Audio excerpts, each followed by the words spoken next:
Good morning, mate. You all right? How are you? Let me know in the comments. Are you good? Are we winning? It's Thursday. I'm off down to the gym. First time in the gym in a couple of weeks because of last week's high rocks and the calf pull and all the rest of that sort of stuff. Daylight though, because I'm not doing my run. So I'm just going down to do the weights. And probably the last couple of days we get daylight, I think, on these. It'll be back to the darkness ones for a good few months, I think. Or as, I don't know, do the clocks go forward at weekend? Don't know, it's thrown me a little bit. Anyway, it's a good morning if you're not a Liverpool fan, innit? Because have you seen their upcoming fixtures? Oh, Villa look like they've started to hit a little bit of form, and the way they're playing, they should get something out of Liverpool. That's probably the easiest game on paper Liverpool have got coming up, and then they've got Real Madrid and Manchester City, or Manchester City, Real Madrid. It's them three anyway, is who they've got. Now they're on one win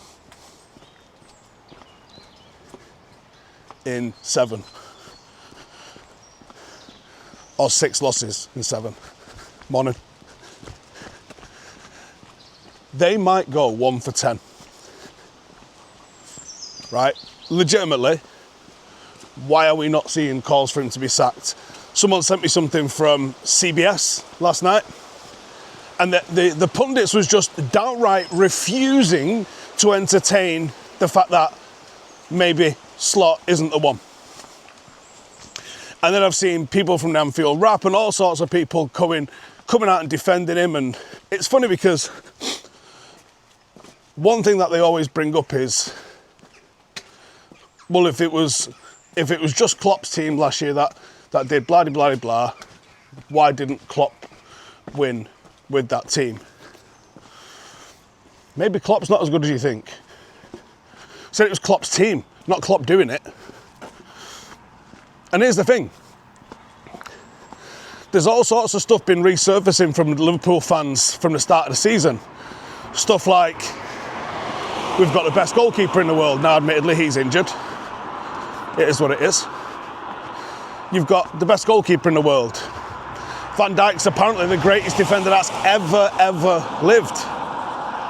Cunha is this, absolute wall of a player. Like, they've got, literally, there was a post I saw this morning which was best goalkeeper, best defence, best midfield, and best attack. Right? And Salah's the best player in the world. Okay. So, if you've got all of those, right? So here's the difference. When United were bad, let's look at last season. United were bad, and you're like, yeah, Garnacho, Højlund isn't a forward line that's going to score us any goals, lads. And if we could have just scored some goals, we'd have moved like 7 places, 8 places up the table, just on the fact of, if we had the same amount of goals as Newcastle did, which was just a bang average amount of goals, we'd have like flown up the table. I think our defence was the same as theirs.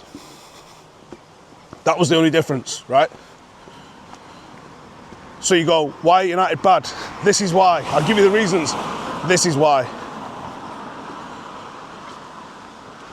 But at the same time, we weren't, and nobody ever has, as far as I'm aware, ever claimed that United have got the best defence, midfield, attack and goalkeeper in the world.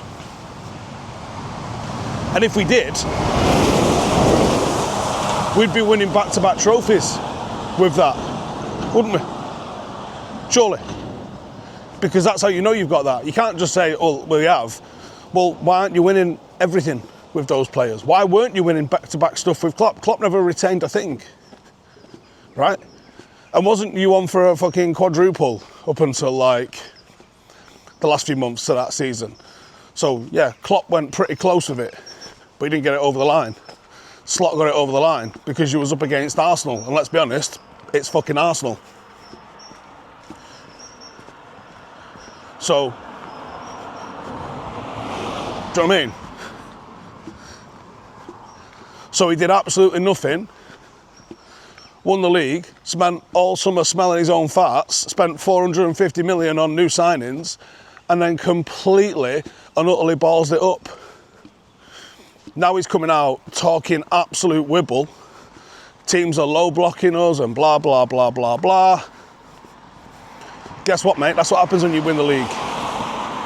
Also, it's not even exactly what's happening, but that's what happens when you win the league. That teams want to try and defend against you. So it is what it is. You know, as much as I don't ever want to give them credit, so we'll whisper it, but Arsenal are dealing with some low blocks. And even though I can't fucking stand him, Lego Head's actually just trying to fucking figure it out, isn't he? Rather than coming out and moaning about it. Genuinely though, how long does he last? Genuinely, how long does Slot last? Because we never went on a run this bad with a team that was far worse, considered far worse, factually far worse, and everyone wanted the manager sacked. Did they not? So, why are the pundits now suddenly rushing to rescue them? Suddenly asking for patience and time? Why is Sesko, who is scoring, in like his last 3 starts he's had 2 goals and an assist, and playing brilliantly, why is he still getting shit when players that cost twice as much, and you got 2 of them, aren't doing shit? I mean, I saw the Talk Sport one people was asking me to react to. I think it wasn't as bad as people were making it out to be honest. Ali McCoy was basically saying Sesko's not started as well as Cunha and Mbuemo. And you're kind of like, that's fair. But also at the same time, those 2 have got Premier League experience. They didn't need to adapt to a new league. And even in the saying that he's not started as well as Sesko, as Sesko's not started as well as Mbuemo and Cunha, those 2 have started about as good as any 2 signings I can remember. Like, you're talking about like a real high bar of where people need to be in terms of like their first sort of few months as a new signing. They've been incredible. By the way, you can see my breath, can't you? That's how you know you're getting cold mornings. Especially in short shorts. So yeah, I don't think the Talk Sport one, for a change, was over the top wibble. It was a weird point to make, but it wasn't really digging him out per se. It was just kind of like it didn't need saying. Rather than compare him to 2 people who've like been 10 out of 10 signings, why not compare him to, I don't know, the other strikers that have moved in the league? Isak, who moved for like more than twice as much. Ugarte. Do you know what I mean? All players more experienced. I think they all cost more. Ugarte might have been about similar. Because that is comparing like for like, rather than players that play in a different position. I mean, even Isak should have settled in a lot better at Liverpool, but fuck it. It's all good, isn't it? It's all good. Anyway, starting getting a bit chilly now, innit? My hands are cold. I didn't wear my gloves today. I actually can't wait to see how these videos evolve as the winter comes, because, you know, I get a lot of messages, people are saying that these videos have inspired them to do some stuff. If that's the case, sensational, because that's what a community is all about, and it's pushing everyone uphill, right? Mega. But you guys keep me accountable as well. You know, there are mornings. This is the 70th, yeah? So we've done 10 weeks of this. That's pretty cool, isn't it? This is the 70th morning video I've done, and I haven't missed one. And there's been mornings I wanted to miss one. There's been mornings where I haven't had any news, nothing to react to, so we've just ended up chatting shit. But the point is that we got it done. And maybe that's the point, is sometimes done is better than perfect. Because we've kept the momentum going. And 70 times we've turned up. And I think it helps. It helps with everything. If I'm keeping you accountable, mega. There's not many of you that I actually know or have met compared to the sheer volume and numbers that I'm going to watch. But you guys definitely help keep me accountable. Like I said, I do read every single message on these morning videos. I try to reply to as many as I can. So when I say good morning, and there's like, 5 people that have seen their ass of me saying good morning, guess what, mate? I ain't gonna stop. So just don't bother watching the ones that say morning news in massive letters on the front of them if it offends you. Or mute the first 10 seconds, how about that? Or shut the fuck up, how about that?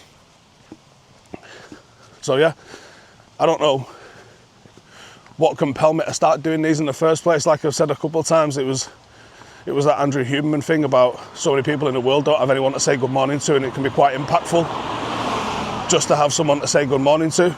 So I kind of inserted myself into that, especially guys that working on shifts and stuff, and you're on a complete reverse cycle to most of your friendship group.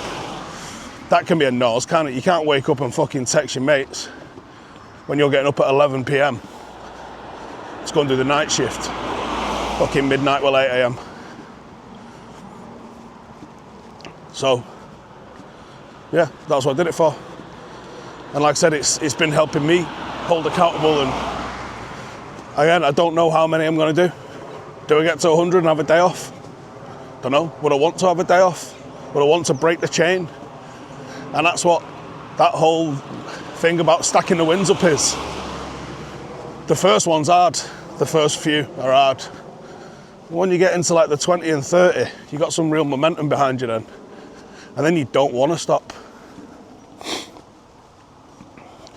I must be over 400, 450 days without a Red Bull now. And I'm like, now it's easy. If it dropped down 1% every single day, the desire to have one, it's there, isn't it? And Janine said something to me yesterday. She goes, do you ever see yourself lapsing and getting in the shape that you got when I got to my heaviest? And I said, honestly, I don't think so now, no. Because I've made it part of my daily routine. I feel mentally healthy doing it. I feel physically healthy doing it. I said, if anything, I'm more likely to go the other way and keep pushing the boundaries. I've got ultras and all sorts of booked in. If anything, I'm probably going to go into an unhealthy state of going too far the other way. But I like who I am within myself when I'm pushing this hard. It feels like purpose, you know what I mean? Getting up and training when there's not urgency involved in it. Like I'm going to the gym now, I have another High Rocks in 12 weeks. That's my urgency. Like I can't, fucking hell, should I have today off? I can't, man. I've only got 12 weeks and I've got to make sure that I'm stronger in certain areas because I'm not going to be able to run for another 3 or 4 weeks probably, yeah? Probably 6 weeks realistically before I'm able to run hard. So how can I have a fucking day off? And then as soon as that High Rocks finishes, I've got 12 weeks before Manchester Marathon.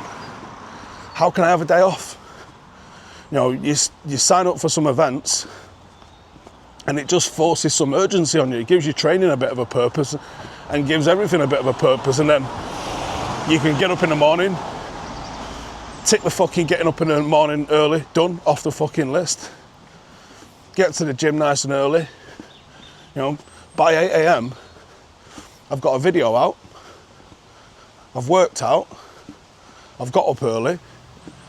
I've had like 5 or 6 wins before 8 a.m. in the morning. And then I can fucking crash the rest of the day. And the rest of the day can go tits up. Still probably going to win on aggregate, you know what I mean? I can take like 3 or 4 L's back to back in the rest of the day. Just a high scoring game in the end, 6-4, never mind, still a win. know what I mean? So yeah, man, that's the game. Anyways, nearly at the gym, so I'm out of here. But keep stacking the wins, everyone. Keep it moving forward. I am just waiting on the poster for IRL Fest. Like I said, there will be 50 places max for it. I know there's a ton of people that are interested in getting involved with that. It will go to Patreon, and I think there's a good chance it probably sells out just on Patreon. So if you're interested in getting involved with that, check the link in the description, get extra content, support the channel, and be first in line for when IRL Fest tickets go. I'm literally just waiting on Rob to finish the poster. But he's working on some pitches for us at the moment, so as soon as we're done with those, we'll get the poster done, and then we'll get the tickets on sale. I think I'm paying the deposit on the campsite today. If not today, it'll be tomorrow. So it's real and it's happening. If you want to get in mix, Patreon's the gaff to do it. Right, make sure you laugh at Liverpool fans today. If you see one, just point and laugh. See you in a bit.